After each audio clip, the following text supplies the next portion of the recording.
Today we're delighted to have Mica Pollock, who is an anthropologist of education from Harvard University, where she's an associate professor. She got her PhD at Stanford, and she's author of a book, which I meant to bring, that won the 2005 AERA Outstanding Book Award, called Cumulative, and she's going to talk a little bit about some work she's been doing since then on race in schools. Okay, so welcome, Mica. Okay, good morning, everyone. Good morning. I've had a good time at USC. I was amazed that your students meet. For me, last night it was 10 to 1 in the morning. But the fact that they meet at night and are so alive was amazing to me. So it's nice to be here. The title of this talk is What Happens When a Platitude Hits the Ground? Everyday Struggles Over Race and K-12 Opportunity. So my research looks at how people talk and argue about race in education. So I'm an anthropologist, and I do ethnographic research on naturally occurring talk and arguments about race. In schools and districts, Color Mute was set in a high school and district in California that I no longer name. But more recently in the federal government, a new book is coming out this summer called Because of Race is based on work I did in the Office for Civil Rights of the U.S. Department of Education at the turn of the last century. And I studied habits as an anthropologist of talking and arguing about race that people don't necessarily exhibit in interviews about race, right? I study everyday unprompted moments where the platitudes that we operate with, treat kids equally, celebrate diversity, pursue equity, hit the ground in real educational life, and issues of race get struggled with and debated. So I use in my work the basic techniques of conversation analysis, of discourse analysis, and I look for and find key patterns and tensions in race talk and argument, and I put them on the table for analysis by others. So in my work, I go right to race controversies and study them. That's sort of what I do. So one thread in my research is to keep asking, how can we in the field best talk about racial inequality in educational opportunity and outcome today? How can we best talk about that? One finding throughout my work is that how we do and don't talk about things like racial inequality of opportunity and outcome has real consequences for young people. So to me, talk is never just talking. It has real consequences. For one, talk is problem analysis, right? So how people in an ed school class, how people, a principal and a teacher, how parents and teachers at a faculty meeting talk about something like an achievement gap has real consequences for how they set forth to close an achievement gap. Talk is problem analysis. One of the concepts I came up with in Color Mute is the concept of color muteness, the active refusal to talk in racial terms about things. If you refuse in a school community to talk about an achievement gap, you don't analyze that gap and you don't set forth to close it. But on the other hand, if we talk about race issues reductively in education, we also don't do well by young people. If we talk reductively, we can't analyze fully. So if we start a conversation about an achievement gap and explain it as simply a result of student culture, we never ask educators to step forward and solve or close or try to close that gap. So talk is a problem analysis and has effects for what happened, what people set forth to do. Talk, of course, is also an interpersonal interaction. So how a principal and a parent argue about the treatment of a child interpersonally has effects for how they do or don't, the principal, for example, set forth later to serve that child. It's an interpersonal interaction. So if the principal feels, as I saw often at OCR, if a principal feels accused of being a racist, it's possible that he might shut down and refuse to serve the child. So talk is an interpersonal interaction, right, as well as a problem analysis. So I look at talk in both of those ways. And my recent work has been contending that we're in an era when more than ever, we really need to talk thoroughly and precisely about racial inequality of opportunity and outcome in education and how it works. That we in ed schools and practitioners need more than ever, I think, to think and talk through, particular how their own daily provision of opportunity fits within a complex inequality system. And one of the best tools that I've seen, I'm always looking for tools for thinking, is the way I describe it in my classes, because tools for thinking help us think and talk. One of the best tools for thinking about racial inequality today that I've seen for clear conversations and analysis is from Rebecca Blank, who's an economist. And she talks about racial inequality today I found this extraordinarily useful in my classes and in my work as the result of 3 forms of what she calls cumulative racial disadvantage and, on the flip side, advantage. She talks about cumulative racial disadvantage across generations, across domains, like health, housing, as well as education, and inside a single domain, like education, in the everyday life of a child. So let me give you an example of each of these sort of forms of cumulative disadvantage, because it sets up what I want to talk about today.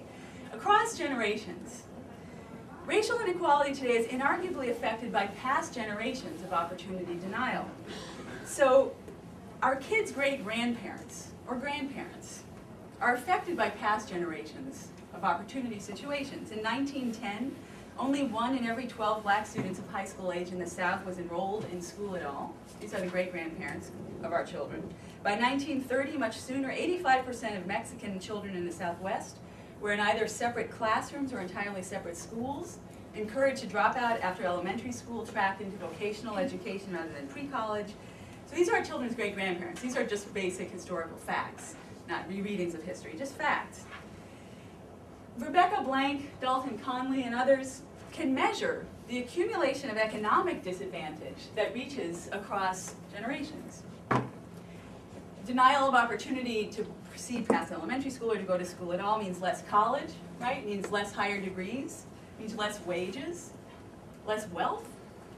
If you add to that the 20th century failure to fully desegregate, leads to the concentration of poverty among neighborhoods of color. And simultaneously, at the same time over generations, advantage is accumulating for kids labeled white. So a fact that I like to show on a timeline in my classes when I start talking about history is that in the 1830s, at the same time that slaves through anti-literacy laws are being denied the right to learn to read at all, at the very same time Horace Mann is working to extend public education to white children across the country. And that has cumulative effects over generations. 20th century benefits also get extended across race lines, and that has effects, of course, for over generations. So my grandfather, for example, benefited from the GI Bill. I'm sure you all know about the GI Bill. We often don't analyze it as something with effects for education. Being extended at the time to Jews who were becoming labeled at that point as white. That's a whole other race story. No time for it today. But those extended benefits that Grandpa got turned into accumulated benefits of class, extended across race lines, preferably extended to whites, the GI Bill, turned into accumulated advantages of class. So Grandpa didn't use it to go to college, he didn't finish elementary, I don't think. He used it to buy a house, though. And that turned into the accumulation of wealth in Shaker Heights, Ohio. It turned into property taxes for the school where my dad went. It turned into a well-funded school for my dad's school. It turned into a college education for my father. It helped my father and my mother buy a house. Accumulated wealth in my family helped me go to college. I'm able to send my children to a private preschool, a private daycare rather, right? So these accumulated advantages along race lines, class lines, across generations is one piece of the puzzle that Rebecca Blank wants us to analyze. Today we're in an era where many of these accumulated disadvantages, advantages are more, I think, condoned by policies and explicitly ordered by them. So when the Supreme Court set forward this summer to allow segregation, in effect what they were doing was allowing cumulative disadvantage over generations. When they made their decision, they were making the decision to avoid remedying segregation as opposed to segregate. So today our kids walk in the door with vast accumulated disadvantages and advantages of wealth, of parental education, and truly equal opportunity today can only be provided by countering these vast accumulated advantages and disadvantages. So that's one piece of the puzzle that Blank wants us to think through. The next one is the accumulation of disadvantage and advantage across domains. And this is the second form, I think, of inequality that educators, for example, in teacher ed, in ed schools, also need to be encouraged to think through. How does inequality of opportunity happen across domains? This, of course, is Richard Rossier's recent work, right, on class and schools. If you have a concentration of kids in poverty, that means a concentration of kids without adequate health care. If you have no glasses, you can't see the board. These are sort of obvious things to be able to measure. These are some of the easier ones to measure. If you don't have your asthma treated, you have trouble in school. If you don't have adequate nutrition, you have trouble in school. Housing, education, disadvantage accruing across domains. If you don't have stable access to stable housing, of course, you're transient, which makes it less, which affects your school achievement. So in education, if we're going to truly equalize opportunity across racial lines, we have to deal with inequalities of opportunity that compound across domains.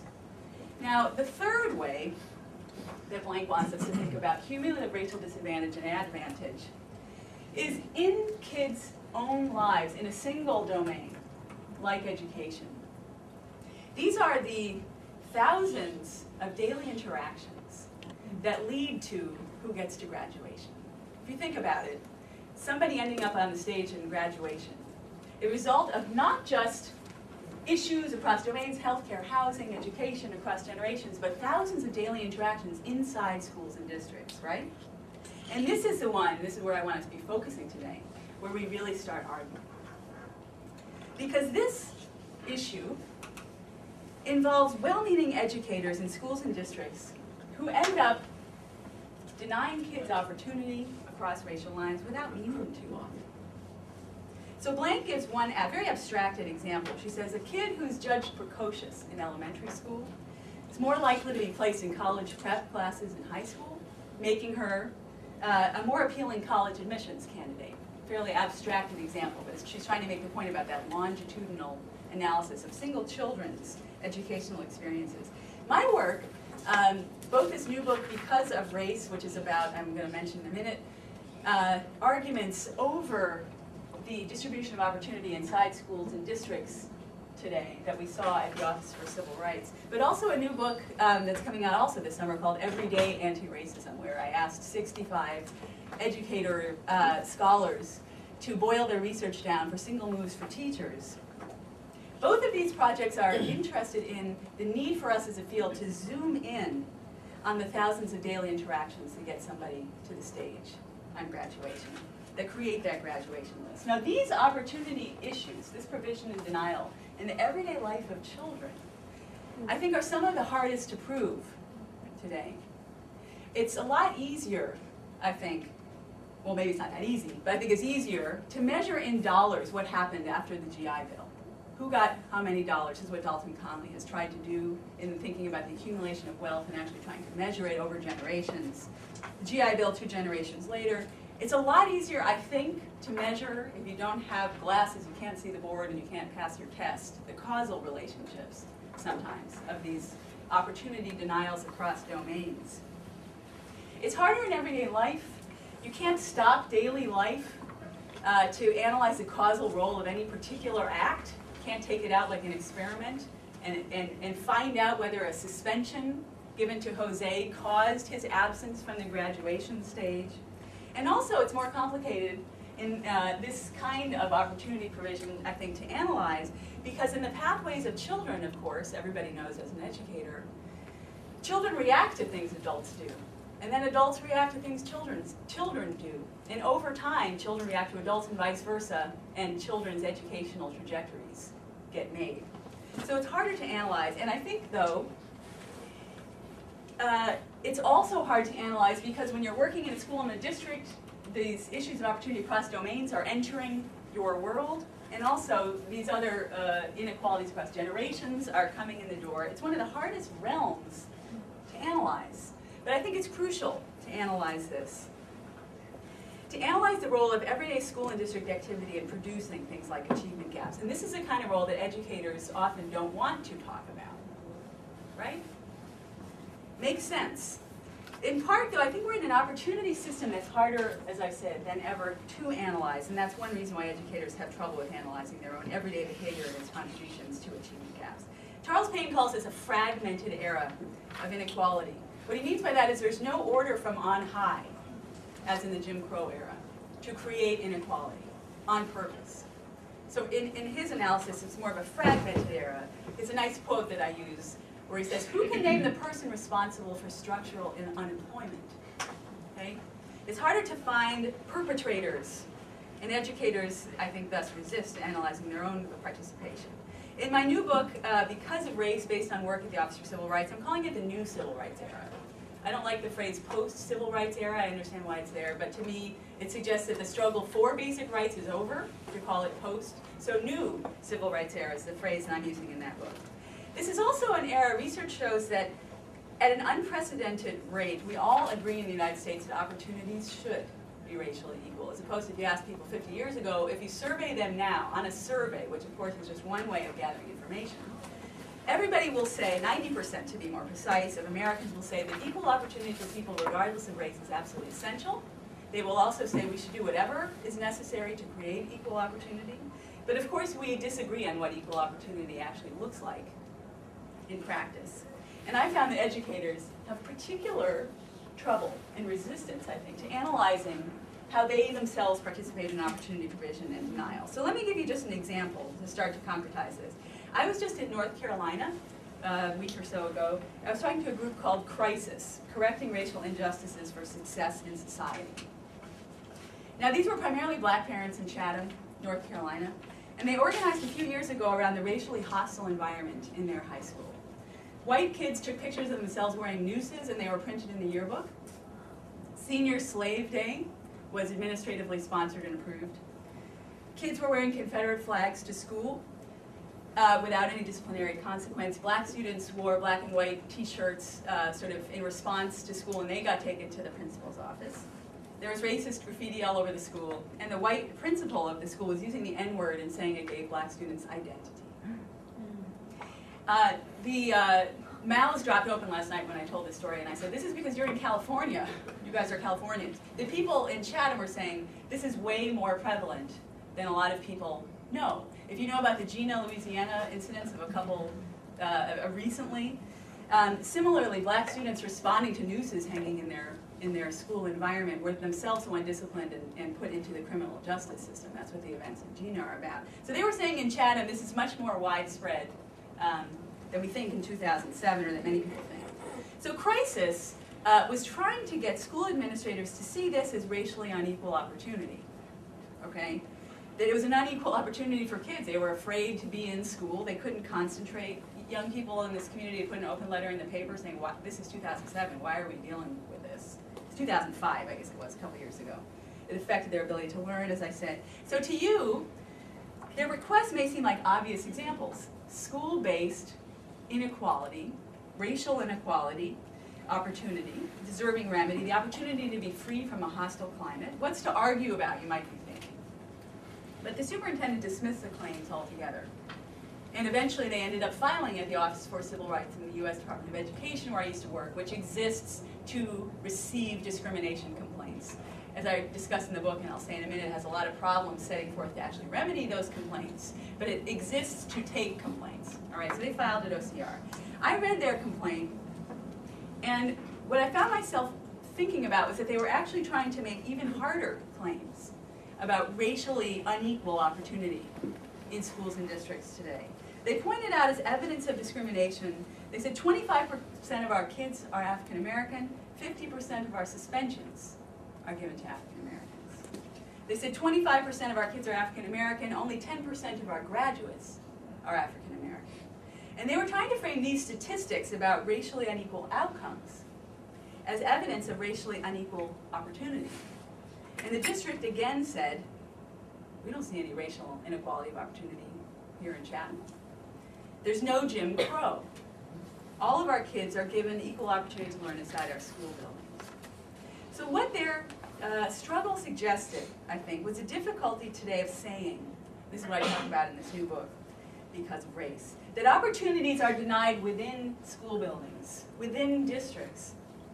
I think that more than ever, in our fragmented system, you can't show up with an unequal graduation rate and expect automatically that educators will start analyzing how their behavior plays a role in producing that, or an unequal suspension rate. What I suggested to Chatham folks when we were talking about this was that arguing about racial inequality of opportunity in this new civil rights era, I think, requires more precise and empirical data than ever about how opportunities are racially unequal in everyday life inside schools and districts, because educators are unlikely to automatically start analyzing their own participation. It's much harder to analyze, and this creates huge arguments inside schools. So from our vantage point, of course, Jim Crow inequality, very easy to analyze. In the examples of history that I assign in class, you could see in public meetings, on Senate floors, public documents, people coming right out and saying, we're going to deny kids of color opportunity. We're going to deny it to you because you're black. We're going to deny you this opportunity because you're Mexican. To attend a school, to go to a publicly funded school, to have a well-resourced school, etc. And today we have a much more complicated situation where these racial inequalities in outcome, achievement gaps, graduation rates, who's in gifted, who's in special ed, are here, but they're not ordered clearly by anybody in particular. So again, it's harder than ever, but I think more important than ever, to analyze how in these different sort of segments of the system, opportunity denial happens. I found in Color Mute that educators, more examples of educators resisting analyzing their own participation in opportunity denial. This was a book where I had did 2 years of research on unprompted everyday race talk. I was interested in moments when people used race labels and moments when they deleted them, moments when they vanished, etc. And I found that was particularly fraught for educators was analyzing and talking about their own contribution to racial disparities. So an example, there was a pattern that Columbus educators never talked about publicly, but they muttered about a lot in private. That was that of the kids wandering around in the hallway missing class during the day, that they were disproportionately black. In a school that was around 20% black, was also Filipino kids, Samoan kids, Latino kids, some white kids, some Chinese kids. They were about 60 or 70% of the hall wanders. So they muttered about this in private for years. They never said anything about it publicly, and this racial disparity that did harm kids to be allowed to wander around in the hallway all day was allowed to reproduce itself for years and years and years.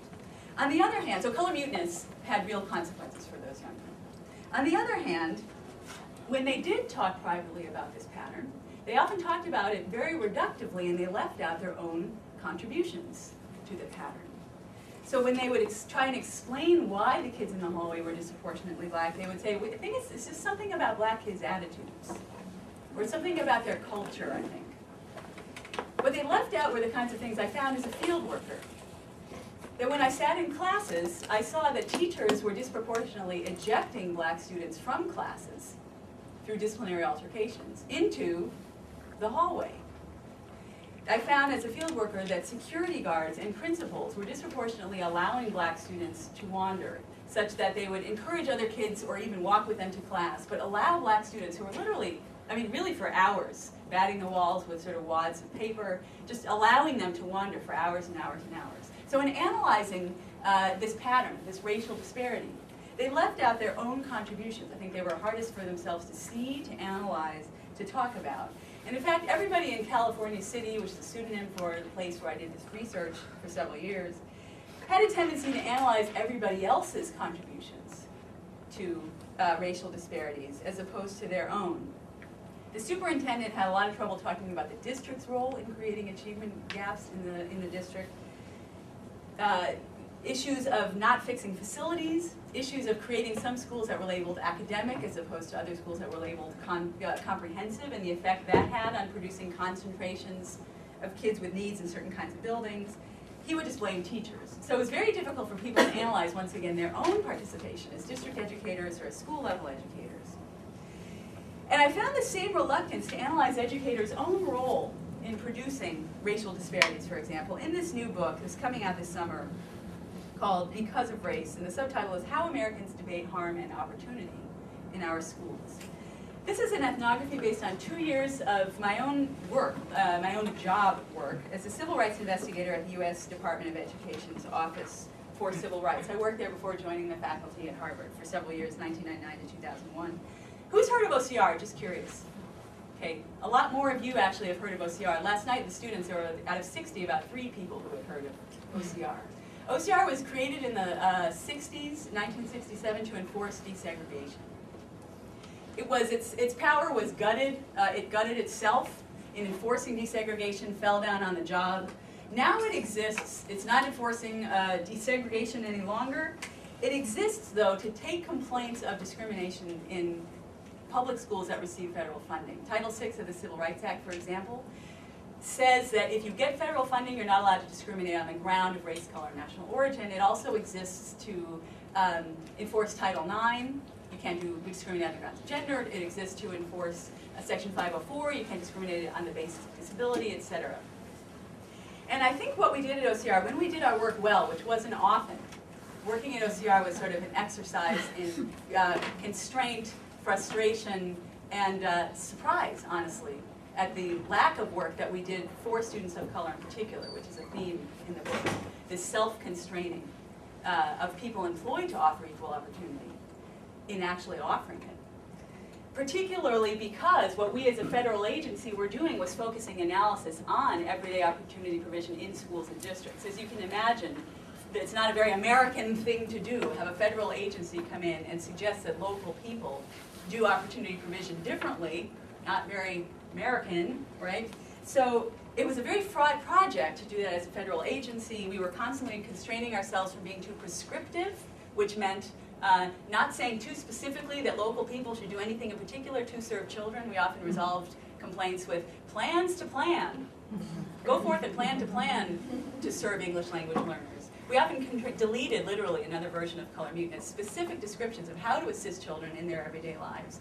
We were also worried about being accused by critics of being too proactive, setting forth too energetically to assist kids of color. So there was one chapter in the book is about a K-3 policy project I worked on at OCR, where the basic point was to analyze the provision of basic learning opportunities in those early years, where we, out of anxiety, sort of taught one another to shut down the very project we started, out of a fear of seeming too proactive as an equal opportunity agency in serving kids of color. These are all new civil rights era dynamics that I analyze in this book because of race. But I do argue in this book that when we did our work well, what we put forward was an attention to not the only opportunity provision domain, but a crucial opportunity provision domain. This provision of opportunity inside the educational domain. Now, OCR almost never tackles states. One of my colleagues said it would take up the Pope to get OCR as a federal government to sue a state for its opportunity provision. So we're definitely pieces of the puzzle that we're missing, but what we did was focus attention also on the provision in everyday life. Now, parents of color, you guys doing okay with all my talking? Mm-hmm. Okay. Sometimes I do talks where it's back and forth the whole way, but I wanted to give you some ideas first and then open it up. So parents of color in particular came to OCR to push analysis of everyday opportunity provision. They were demanding what I now call everyday justice. They were demanding the provision of opportunities to learn and thrive inside schools and districts. That's what they were asking for. Predominantly, they ended up asking for it from white-run schools and districts. They were often accusing white educators of denying opportunity. They were arguing both for resources, basic resources, but also for opportunity to be provided via everyday interactions, via the way parents were treated in district offices, via the way discipline was conducted, etc. So they were also arguing that specific people, Ann Hardy in the Longview district played a role in unequal opportunity. Principal Smith in the Granley district played a role in unequal opportunity. They said how kids were assessed, how they were harassed, how they were disciplined really mattered for their educational trajectories. A slur, the first case I investigated, had to do with a child that I call LaRon, who is experiencing kids in a white-dominated school were calling him the N-word a lot. They said this has real implications, his grandmother said, for his educational trajectory. Another parent said that repeated suspensions of her son, who I now call Jose, he was suspended repeatedly for defiance. He was suspended for coming to school with an eyebrow piercing, as also being defiant. He was suspended for weeks. He was suspended almost every day. And then he would be charged with truancy. And then he would come back to school and he would get suspended again. His mother eventually was brought to court for her son's absences, right? They were saying that these disciplinary moves had massive consequences over the educational trajectory of a child for that child's educational outcome. There was another case where security guards in one district were taking Latino hall wonders in this case and sending their pictures, taking their pictures and sending them to the police department for inclusion in a mug book of people who were likely to become gang members. Okay, not evidence that they were in gangs, likely to become. An advocacy group filed that one and said, this has some massive consequences for these young people's educational trajectories. They said also that incidents of harm piled up in everyday life, that they accumulated, in fact. Mrs. Rodriguez said that when she went to the school district to say her kids were being harassed on the school bus and was dismissed, that over time this played a role in the entire family feeling that the school climate and district climate was racially hostile. People claim that everyday services for English language learners had massive effects for their educational outcomes. How kids were searched by school police officers meant something to their educational trajectories. How they were referred to special ed, not referred to gifted. So they said that all of these everyday actions by educators constituted racially unequal opportunity and played a role in unequal outcomes. It's important to note that these complainants, people filing complaints, they also pinpointed decisions by district administrators that played a role in unequal opportunity. There was one incident where a district administrator had failed to distribute computers from the district warehouse that had actually been bought. They pointed out how administrators' decisions played a role in the limited availability of electives, of AP classes, advanced courses at schools serving mostly kids of color. How administrators' decisions led to substandard facilities, contributed to substandard facilities, how administrators' failure to respond to racial harassment contributed to hostile climates, for example. So instead of just saying our facilities are unequal, they actually pinpointed specific decisions, specific actors and actions that played a role. And as I found at OCR and as I've analyzed in this new book, these demands for everyday justice were often greeted by rebuttals. That's really what the book is about. It shows these different demands for justice and rebuttals. We at OCR took in these complaints of everyday injustice, but we were unlikely to forcefully demand that educators actually serve kids, as I've said, in a particular way in their everyday work. And educators rebutted pretty much nonstop that their everyday activity played a role in denying Jose Laron opportunity, and particularly because of race. So what I'm arguing in this book is that these kinds of arguments raise some really key snags of analyzing racial unequal opportunity and outcome today. Data analysis strategy. I analyzed hundreds of arguments that I encountered in OCR work, arguments that came up as I investigated complaints by parents and advocates, arguments of our policy work. After I left OCR, I did a Freedom of Information Act, a FOIA, and I got copies of the cases that I had worked on with names already removed. I looked at newspapers, I looked at government reports. I also kept, while I was working at OCR, a private diary on where I was musing on hundreds of arguments that I was experiencing, because these are really the most fascinating and explicit debates over measuring unequal opportunity I had ever heard. So human subjects at Harvard, the American Bar Association, when I asked them, agreed that this journal, without names, was an acceptable source of data. The OCR Ethics Office, when I asked them, said there were no restrictions on knowledge learned while at OCR. In fact, I'm not interested in personal names as an anthropologist. What I'm interested in are patterns of argument and talk that replicate over many settings. So I didn't care about names anyway, so I decided I had enough warrant to write a book analyzing these arguments. Data analysis strategy, again, I followed methods in the study of language as social interaction. I was looking at arguments as internally patterned and structured things. The study of language as an interaction says that a claim prompts a response, okay, in a conversation. Similarly, claims for everyday justice at OCR prompted rebuttals. I was really surprised, to be honest, how often we at OCR, too, rebutted claims for everyday justice, and particularly how often educators rebutted claims for everyday justice. I was honestly surprised by that. You might not be surprised. I was surprised. There were 4 classic rebuttals to analyzing this and addressing this domain of opportunity provision that I analyzed in the book. One was, the book is called Because of Race, because one of the rebuttals that we and educators offered was that you couldn't prove harm to be because of race. Title VI sort of enforces that analysis. It says you shouldn't discriminate on the ground of race, color, or national origin. So we found ourselves entwined in these legalistic arguments about how to prove that a suspension of Jose was because he was Latino. Okay, kind of a dead-end analysis. There was another rebuttal that we heard a lot, was that subjective experiences of harm could not be measured.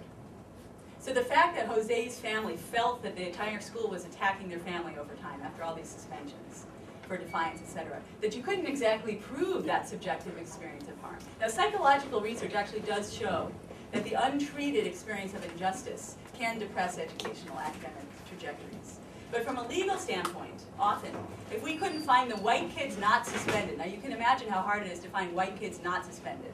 Nobody keeps records on white kids not suspended, right?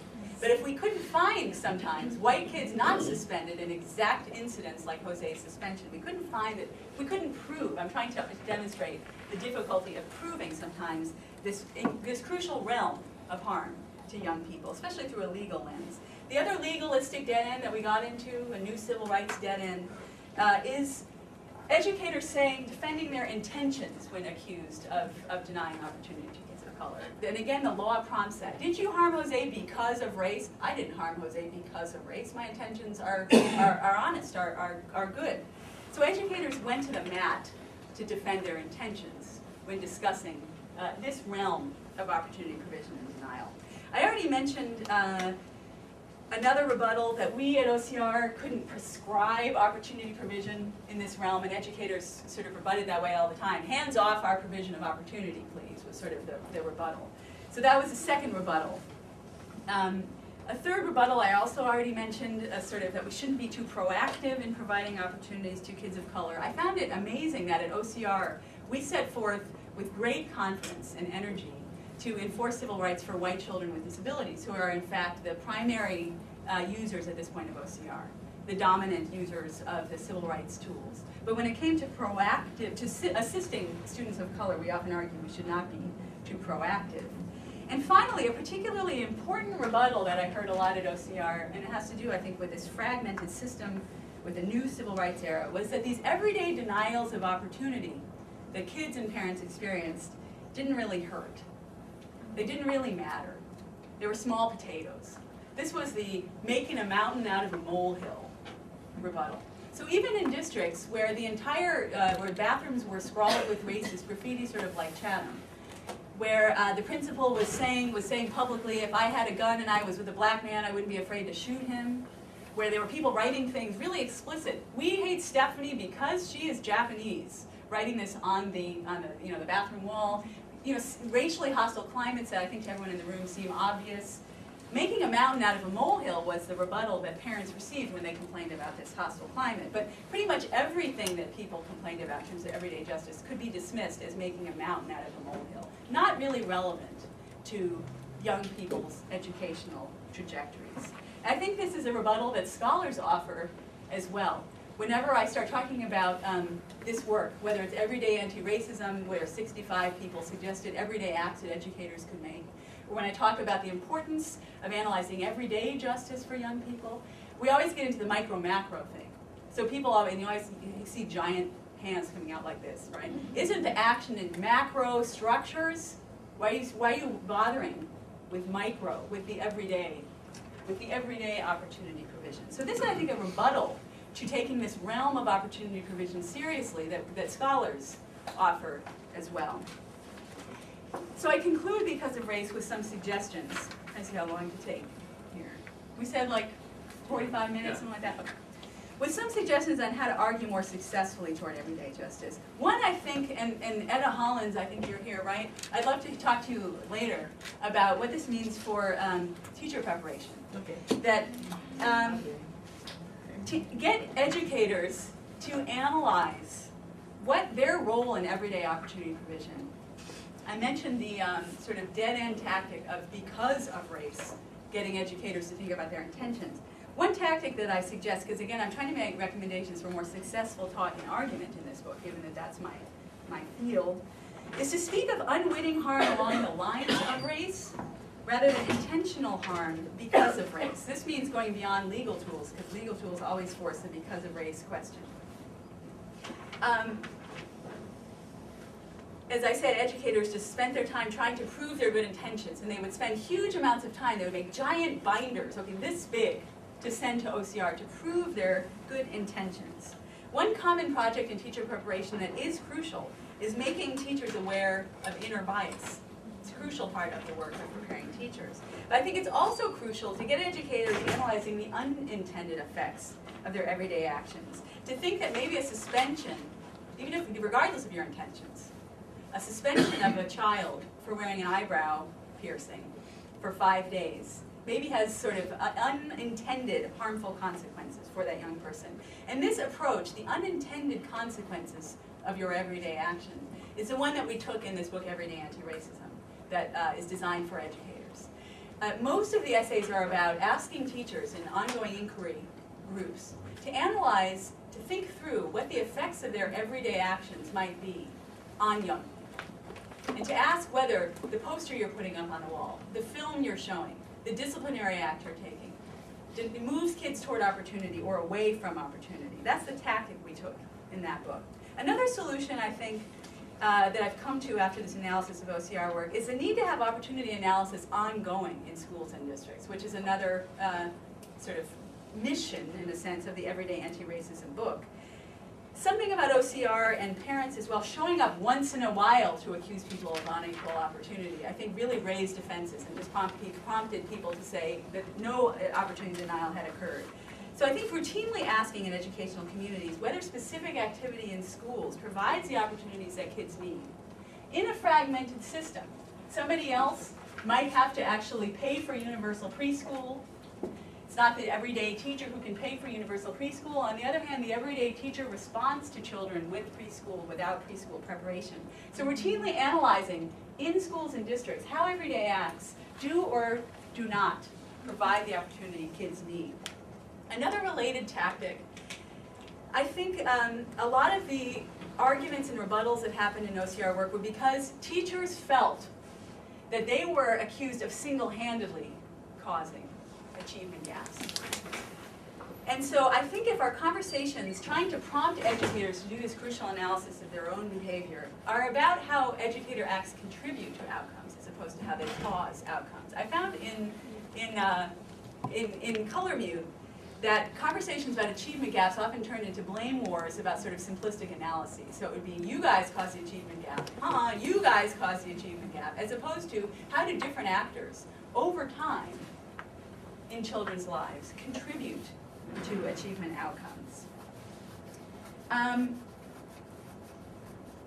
I also think that advocates who show up with some ideas about opportunity provision, everyday opportunity provision, will have better results than advocates who show up where the project is only to pinpoint everyday opportunity denial. Research can help show, and this was the point of Everyday Anti-Racism, help prompt, I think, this conversation about the benefits of everyday acts inside schools and districts. Carolyn Tyson is someone who's in EAR, our shorthand for the Everyday Anti-Racism book. She talks about the everyday act of referring a child to gifted education as an incredibly consequential everyday moment, sort of prompts the anointment effect is found in research. What being in gifted does for your ego, for your achievement. She finds that white kids are far more likely to be judged precocious by teachers in elementary school. She found majority black schools in North Carolina where no black kids were in gifted. So she zooms in the opportunity provision lens on that moment of referring to gifted. She argues referring more kids to gifted is one way to go. Opening and expanding the lens of what giftedness looks like is another way to go. And another way to go, of course, is to provide gifted type opportunities to everybody. But she wants to zoom in the analytic lens. This is what I'm, just to wrap up here. What I'm really arguing for, based on this work at OCR, based on 65 works of research in everyday anti-racism, is the importance of zooming in on everyday acts. Now it's hard, Dom and I were talking about this yesterday, again, to prove quantitatively that these everyday acts cause outcomes, or even to prove quantitatively how much they contribute to outcomes. Right? This is a basic research problem. But listening to the experiences of students and parents who felt that these incidents were crucial to children's educational trajectories, and also looking at research that does find the contributive power of these everyday acts to achievement outcomes. I think those two things combine to ask us to take very seriously this realm of opportunity provision. There was a sting operation in New York by a community group called ACORN. Anybody know about ACORN? Okay, some of you do. Where they sent testers into schools, just to hone in on another everyday moment, to ask about elementary admissions. And what they found was that white parents were told about gifted education at significantly higher rates than parents of color, Black and Latino parents in particular. That white parents were sort of invited to apply for gifted and handed information, where Black and Latino parents, even when they asked for information about gifted education, were not given, handed, that everyday moment of literally being handed the gifted information. It's telling that they had to do a sting operation to find this, isn't it? And I think it's because, right, sort of just showing the endpoint pattern, no Black and Latino kids in gifted in the New York City, these schools in New York City, can be explained away as not a result of the everyday act of providing information about gifted, but as a result of kids not being gifted. And so, again, zooming in on these everyday acts, possible moments, pinpointing moments of opportunity denial and possible opportunity provision, handing out information on gifted, doesn't solve the entire problem of who gets to the stage of graduation. That would be ridiculous to claim that. But it's a piece of the puzzle. Pedro Noguera has a piece in EAR. He talks about this everyday moment of being disciplined for defiance. That when people start unpacking their disciplinary acts, they find that they're suspending kids for not having a pencil, for chewing gum. If you've been an educator, you've seen those disciplinary files that come in like a giant stack. I saw these all the time at OCR, and before that when I was a teacher, where you can see a child in 3rd grade who's being disciplined for chewing gum. Okay? Then they're disciplined for altercations with their teacher. Then they're disciplined over and over and over for defiance. Then they're sent to a continuation school. Then they drop out. How to pinpoint quantitatively that those early suspensions for chewing gum cause dropout? Pretty hard. Plays a role, a contributing role? I think it'd be hard to argue that it didn't play a contributing role in the pileup of disciplinary incidents. Everyday act of putting a child in a reading group, Jeannie Oakes focuses the lens on there. The everyday act of who gets referred to special ed, what actually is done in the special ed classroom. We found at OCR white kids using the special ed system to get very pinpointed services. Kids of color often being put in special ed for disciplinary reasons as opposed to academic need reasons at times, but particularly when in special ed, not having their academic needs met. So to deal with these aspects of opportunity provision, you have to zoom in, look at how young people are taught to read, how they're referred to special ed, who's disciplined for what and why, treatment in special ed, etc. So again, to conclude, I think we're not in an era anymore where we can just keep restating endpoints, outcomes, graduation rates, achievement gaps, and sort of expect that people will not only sort of analyze in its full complexity the opportunity system that we have, remember these two aspects of opportunity provision. But in particular, we can't expect, I don't think, that educators will automatically start analyzing their own role in producing those endpoint disparities, those endpoint statistics. But I do think that if we fail as a field to get educators to also analyze their opportunity provision, that we'll be doing on a daily basis, even a moment-to-moment basis, we'll be doing a disservice to children because there are some opportunities in this very, very complicated system that only educators can provide. That's all I wanted to say. Questions, comments, critiques? I said a lot. I'm kind of tackling giant issues that we all work on in different ways in our own work. So I'm sure many of you think about these issues from a very different angle from the way I'm thinking about them. Anything to say about what I have offered today? Yes? Has there been any interesting news about anything from Chapman? Because it was, is it Chapman? Chatham, North Carolina. Has there been any news about anything that's happened since 2005 about anything? Well, I just met them a couple weeks ago, and they, this is part of the dilemma of using OCR as a lever. The OCR had gotten the district to agree to a whole bunch of stuff, but the district wasn't doing any of it. They had not become convinced that their everyday activity had to be adjusted in any particular way. So the other thing that they had found was that in some ways they had sort of gathered around the hostile environment. They had gotten, community members, 500, 6 of them had signed a petition. There had been a huge amount of activity that then sort of petered out. So they were realizing sort of that what they needed to do was to keep, we were arguing a lot about whether pressure sort of, they were talking about, for example, whether an explicit accusation of racism, this is a racist district, these are racist practices, was a pathway in terms of argumentation as an interaction to getting educators to analyze their practice. They needed that kind of stark pressure, or whether it kept them from analyzing their practices. We had a long debate about that. But they were feeling that what they were realizing was that the pressure in some way to keep analyzing opportunity within Chatham schools and districts had to be ongoing. That it couldn't be a sort of blast of activity and expect that people would then start to keep analyzing. So there was a certain amount of frustration, excitement about the prior activism and community organizing, but some frustration about its effects and sort of having petered out of it. Yes? I have one comment and then a question. And the comment is around your recommendation that teachers engage in an analysis about how their behavior contributes. Yeah. And the comment that I want to make is simply that often when we engage in analysis, it turns into paralysis, and we don't take action with regards to what we're finding. And you alluded to this when you said that it's basically rebuttal. They're pulling away and saying it's not my fault, how can I contribute? So that's the comment, Right. that if it's not conversations and analysis for action, then it goes nowhere. Can I respond real quick? Sure. Before I forget. This is absolutely the point behind this Everyday Anti-Racism book. That what's important is to have people, when I say analyzing, I mean analyzing, not just sort of, again, Etta, I would love your opinion on this later, not just analyzing sort of, white privilege in society and inequality in society, but analyzing in my classroom, in our school, how is the specific things I do regarding discipline affecting Johnny? I mean, analyzing one's own ongoing practice, as opposed, so for me, analysis is not, the project is not analyze opportunity over here and then forget about it and go do your work. It's a sort of, it's wondering whether we can sort of make an ongoing part of teaching, in fact, this inquiry into opportunity provision as it goes along.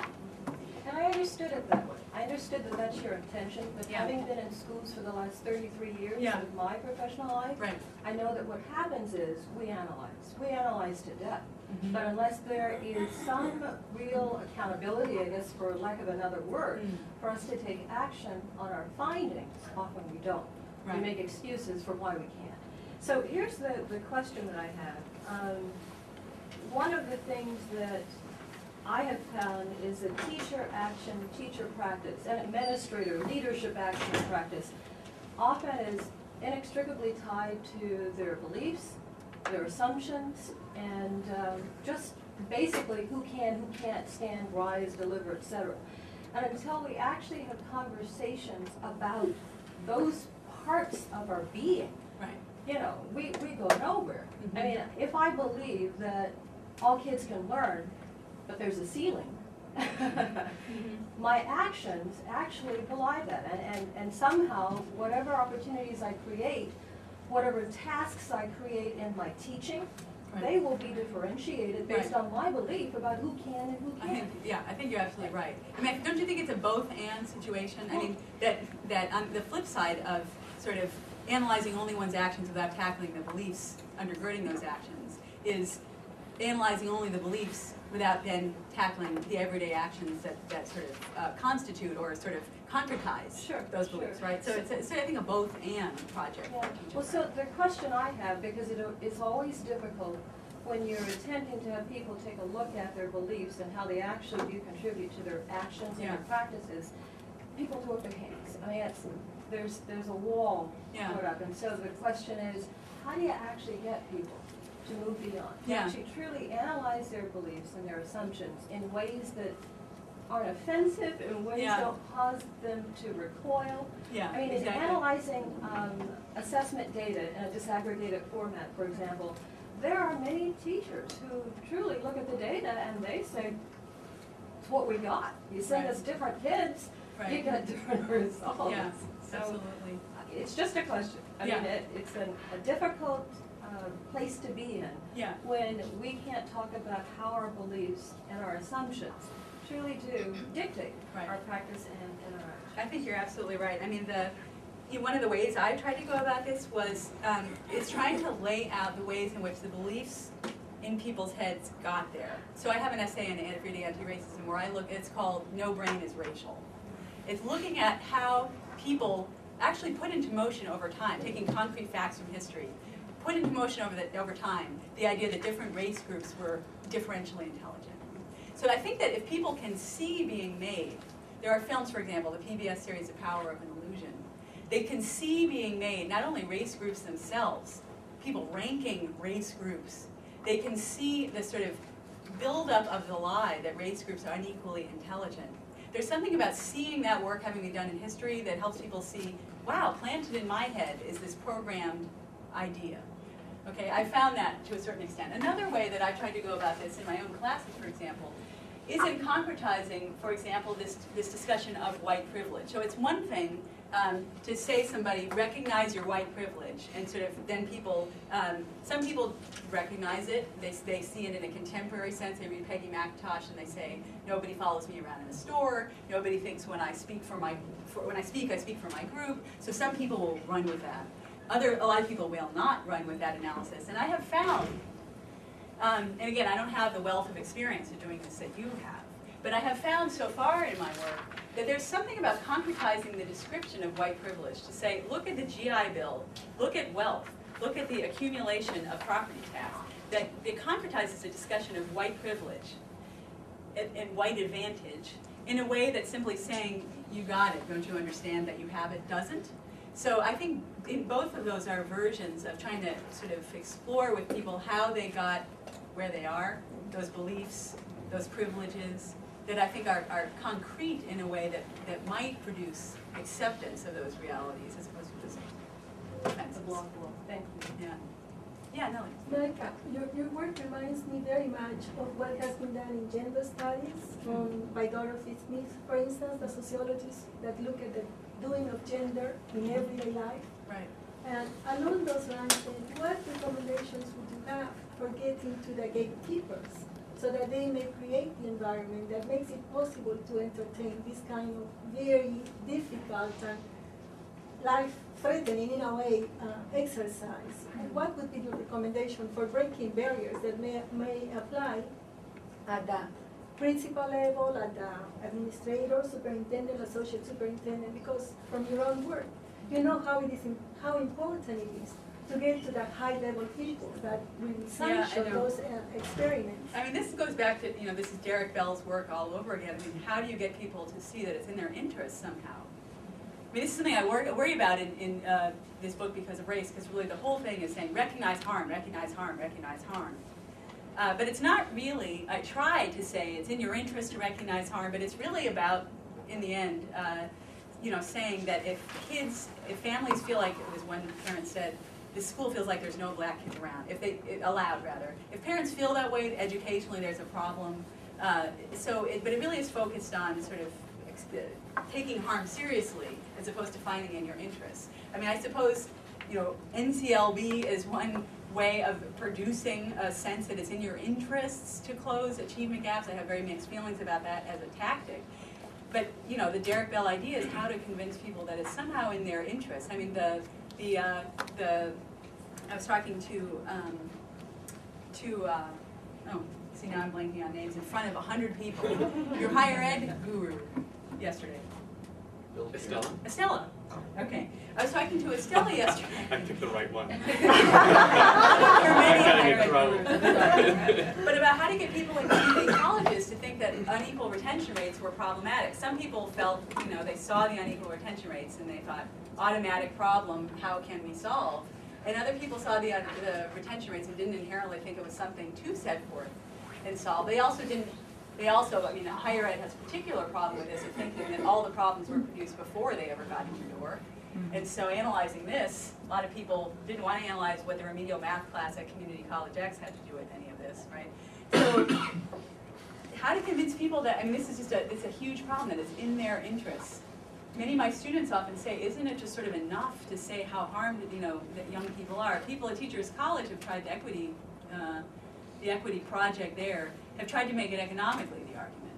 So, if kids end up in the criminal justice system as opposed to on the stage of graduation, the economic costs to the country. But this is a historic national problem. How to get people, particularly white people, to feel, who are running many of these schools and districts that are being complained about, to feel that somehow it's essential that they analyze how to undo achievement gaps. This is a classic national problem. Yeah. As you're speaking, and as you were before, I had lots of thoughts running through my mind because I have black children and I've had to advocate for them in school. When you're black, what's going on. You know that teachers are being racist towards your children, and it angers you.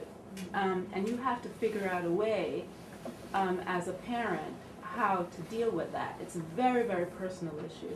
As you all know, as educators, it is, I mean, you've said that before.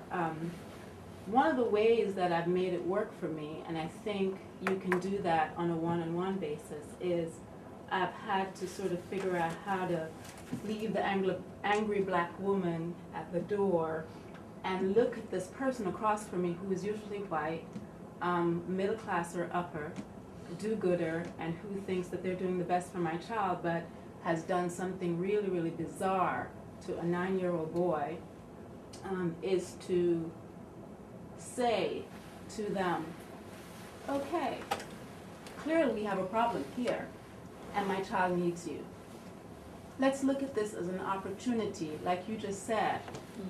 Let's see how you can do good for him and help him. I really think that, you know, I think that when we talk about racism and you being racist and coming at, folks are just not going to be able to, it's such a personal thing. You've got to figure out how to show them how they can be part of a solution, and sort of empower, really let them know that, you know what, there is an issue here that you can do something about. And I know that we can figure out ways to do that, just not only on a one-on-one, but we have to figure out ways to sort of make it, you know what, I'm not blaming you. Even though I know darn well what has just happened, I know what has happened. We do have to figure out ways to not put people's backs up, but to help them to understand how they can be a part of a solution. So I think I've had a lot more success with that rather than, Yeah. yeah. So sort of toning down the blame dynamics. Do you feel Right. that it's a cop-out at all, or do you feel like it's just a strategy for getting where you want to go? I think it's a strategy for getting where you want to go, because at the end of the day, people are people, and you're right. If you come into the room and you start off with, I'm going to blame you for what you have just done, any human being is going to try to be defensive and try to defend themselves. But if you come into the room with the attitude of, okay, we've got a problem here, let's see how we can figure this out, let's work together, I think you're going to have a lot more impact. You're going to get a lot more done. And I've definitely found, I mean, I know it's anecdotal, but I've had to deal with this with 3 different children, 3 very, very different children, but all of them as black as can be. And I know what just happened. I know that there is injustice here, but I also know that this is my little boy or my little girl, and I need to get them to the next place. And I need them to be in this classroom and to become and to learn and to do the best they can. Yeah, absolutely. This is something we thought about a lot at OCR too, because Yeah. in the end, after all of these accusations of discrimination and hours spent producing binders and Yeah. arguments, it was the educator who was still left in charge of those kids. Exactly. And so the Yeah. convincing process is Yeah. a huge part of all of this. Yes, Dr. Collins. I just want to make a comment about this in relationship to the teachers and teaching Yeah. and what goes on in the classroom. You know, like, I think it goes without saying that a big piece of it has to do with relationships. And in terms of relationships, a lot has to do with race and racism. But there is an interplay in classrooms between teaching competence or teachers' knowledge of instruction and the extent to which it is theoretically based, so that teachers have the flexibility to make choices in terms of their instruction, and how teachers interact with children. And so what I'm saying here is that, you know, after looking at this for over 40 years now, what I see happening is that teachers who generally do not have really good command of instruction, who see instruction as some sort of learned practice that is theoretical, or the same people who have relationship problems with the children, and who will continue to resort to those problems with the children because they can't get out of the instructional practice problem. And again, it's about not being able to look at self and practice and see that the problem is inherent in the practice as opposed to being inherent in the child. So if I can't talk about the practice, and I can't understand how to change the practice so that I will get a different outcome from a child who looks like this, then I blame the child who looks like this. And until my practice is fixed, my perspective cannot change. If I'm making sense here. You are. So how does this relate to all of the preparation, the efforts to prepare educators for diversity in particular that you have studied? Because Well, you know, in your review, I mean, there are lots of efforts to get teachers to see their white privilege, Right. to get teachers to analyze inequality, to get, and I found in my own teacher ed experiences, teaching my Everyday Anti-Racism book, for example, in graph form, there's a certain amount of tension that people set up between good teaching and dealing with race issues. So they'll say, you know, my task is just to become a really good teacher, a really amazing math teacher. And I find this distracting. This consideration of race, this consideration of culture issues, equity issues within my classroom. It's just sort of a layer, it's a lens on this. It's distracting from becoming an amazing math teacher. Do you have any thoughts on that? Because it's a tension I hear a lot from. I think that when you look at what we try to do in studying teacher education around the issue of race, Yeah.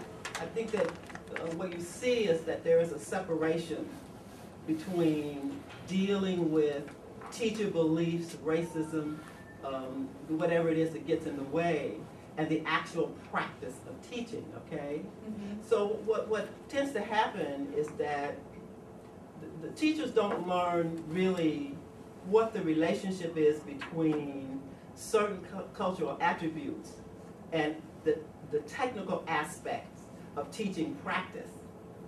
They don't understand that relationship. And then they can't put that back into a theoretical basis and say they're using like a socio-cultural theory of learning, for example. And this is how this works out in this particular venue. So if they can't do that, then we have a problem where we're trying to correct an attitude or belief without being able to connect it to the intent for the learning for the child, right? And so until we can hook that up so that the teacher can actually see an outcome based on knowledge and understanding of the relationship between the child's attributes and background, you know, that the racism, the prejudice against that particular type of learner will persist because the teacher can't explain his or her own failure, and they can't get out of that cycle because they don't understand how to do it in practice. So the racism remains. And so if you continue to look at, if you just look at the research and how it's separated out, you know, the people who are working on anti-racist behavior are not necessarily communicating with the people who are working on pedagogy. And so until the pedagogy and the anti-racist people come together and we develop something that helps the person understand how to change practice, Right. Yeah. then the attitude remains intact. Yeah, that makes a lot of sense. I mean, the Everyday Anti-Racism is trying to merge these worlds, but it's not essays about how to become a really great math teacher regardless. It's essays about how to deal, for example, in a math class with the idea that, let's see, what's an example? What does it mean if you're becoming a really amazing math teacher that you have kids who happen to be black? Is that irrelevant? Or is there, or is it relevant in some ways? There's an essay in there about, for example, stereotype threat stuff. That if kids are laboring under a stereotype of lower ability, that there are certain efforts that can be made to counter that stereotype, right? So there's sort of the merger, similarly, becoming a really amazing math teacher with the anti-racism in it, right? So I think you're absolutely right about that merger. Absolutely, yeah. I'm interested, it's actually two parts. In your research, did you notice any patterns of similarity and differences within, between classes within different ethnic races? And also, you talked about making teachers aware of inner bias. Is that just in terms of like white privilege teaching students of color, or did you also take a look at patterns in terms of inner bias within the same ethnicity? Yeah, right. I mean, two really big questions. Let me tackle the second one, which is, I think, more a question about the Everyday Anti-Racism Project than it is about the other, about because of race, I think. When I asked researchers to boil down their work for moves educators could make, many of them imagined the white teacher sort of messing up, but not all of them did. Many of the things the essay's written, actually, it doesn't really matter Some of them you can tell that they're writing for a white teacher, some of them explicitly write for a white teacher, but many of them are talking about moves in the world that have effects, particularly on kids of color, sort of regardless of the teacher. Mhm. And so that issue of who's doing the teaching is central, but many of the moves we try to pinpoint are not contingent on the race of the teacher, if I'm making sense. The other question, can you say the other question again? You said it's about different classes. Class differences. So do you find that the issues in terms of in the everyday life of a child, Yeah. say a child of color, do you find that the injustice is lessened by class, or is it pretty much the same in terms of your research? I didn't do that comparison explicitly enough to be able to answer that question. I mean, the way I can answer that question is based on who filed these complaints that I was analyzing. They were typically parents these were typically the ones I saw, okay, which is my data source, plus the ones everybody around me that talked to me about, plus ones I read about in the newspaper, so somewhat a national frame. But were seemingly not really rich parents using OCR. They were often people who were bus drivers, people who were not upper middle class, but not really low income either. Mm-hmm. Often, OCR has a huge problem of people of color in particular and actors of color not knowing about it. Mm-hmm. White parents really know about it and really know how to use it. It's particularly people filing disability complaints were upper middle class, people who had money even to get their kids tested for disabilities in order to then get disability services. But the people of color that I met filing an OCR were typically not wealthy people. But I didn't do that comparison explicitly enough to be able to answer whether there were patterns within. I'm interested in terms of your methodology, and I don't know if you've already faced questions about transculturation and looking at, Pratt's whole term in anthropology, when you do ethnographic work, how you also take into account how the person you are observing observes their everyday life. And you take into account you're holding them accountable for a creator and their experience. So for example, Jose, if you were to pose the question to Jose, or if you had the opportunity to pose the question to Jose, how did the suspension, shape Absolutely. your worth or your being? Right. So was that taken into account in your methodology, or is it something that? Not so much. I talk about this in the introduction that one flaw in this data is that it's really all adults reporting about young people's experiences, as opposed to young people reporting their own experiences. Okay. So the way I deal with it in the introduction is to say that in terms of opportunity provision, adults do speak some of the opening lines in these sequences, and so the adult take on young people's experiences is a crucial piece of it. But there is that missing piece. And I think in Chatham, one thing they were thinking of doing in terms of this convincing process was bringing young people in to narrate what it meant, what certain suspensions, certain incidents sort of meant in their educational trajectories. And that hearing about the contribution of events to young people's trajectories from young people might actually be the most convincing way to go about this. Yeah? Have you run across any examples of practitioners who are effective at kind of deconstructing their everyday lives? I'm just kind of curious if there are any models out there. Yeah, I mean, this is what I'm starting to do is teach the Everyday Anti-Racism book, and in those experiences, we have a lot of very successful experiences of people analyzing their own practice. I haven't yet done studies of people successfully doing this analysis. So I'm more at the point in my work where I've seen a lot of people unsuccessfully doing it or refusing to do it. Any more Dr. questions? Holland's might be the one for that. Any more questions? I'm curious, has your research and publications affected operations at OCR? It's not out yet. It's not out. We'll see what happens. I mean, I had colleagues within it read it, and they, felt sort of that it kind of nailed their experience. I mean, but they're very self-conscious already about how they keep themselves. They're very metacognitive. They're very sort of meta on how restricted they feel, how restricted they are, how they shut themselves down. So they already know that. whether it'll have a sort of public impact. And some of the things I talk about in the book are things like where when the Bush administration did come into office, there were certain opportunity analysis projects underway within the agency that got taken offline, that got taken off the books. So there were projects like, let's analyze the distribution of resources within districts. There was a testing guide that had been produced that said, let's look at the civil rights implications of high-stakes testing. Both of those got taken offline. You can't even find them on the website anymore. So there's a lot of stuff taken offline, and I talk about that in the book. So those things might make a dent. I also talk about one thing that happened also under the Bush administration was that OCR, the head of OCR, Jerry Reynolds, who got appointed, who later went to run the Civil Rights Commission, he got appointed, and he really was not into starting investigations of discrimination based on endpoint statistics. So he was not into what in legal terms is called disparate impact analysis, which is somebody comes in with statistics on who's getting suspended. That triggers an analysis of potential harm. He was not into that, and so people were discouraged actively from filing those kinds of complaints at OCR. There were a lot of things that went into play. Whether it'll have an effect on the agency, we'll see. It's a huge animal. It's a very complicated internal animal where I said a lot of the shutdown is done by nervous bureaucrats shutting down their own work.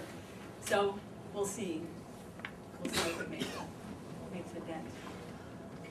But again, I didn't write the book really to change OCR as I wrote it to suggest a kind of opportunity analysis that we often didn't do well, but sometimes put into play, and that parents put into play when they filed. Thank you. So I'd like to thank everyone for coming and thank